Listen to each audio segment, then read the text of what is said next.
أبو تريكة يعلق على فوز مصر على كاب فيردي وخطوة بناء حسام حسن للرصيد.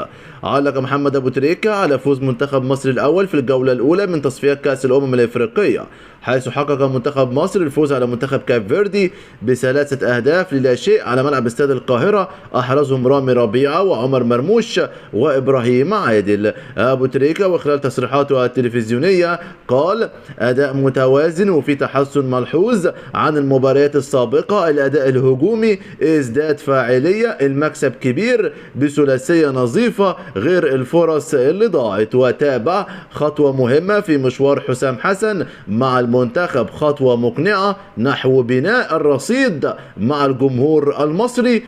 وأكمل أبو تريكة إجمالا أداء جيد للمنتخب أمام كاب فيردي باستثناء أول 20 دقيقة في الشوط الثاني. تراجعنا عند الصندوق وتركنا مساحات للاعبي كاب فيردي وهم سيئين جدا في إنهاء الهجمات. وتابع: التراجع سبب الجهد البدني في الشوط الأول، حيث لعب المنتخب بتنظيم وبتقارب المسافات. الأداء تحسن بعد ذلك مع التغييرات التي حصلت طارئة أو ضرورية لضخ دماء في الفريق.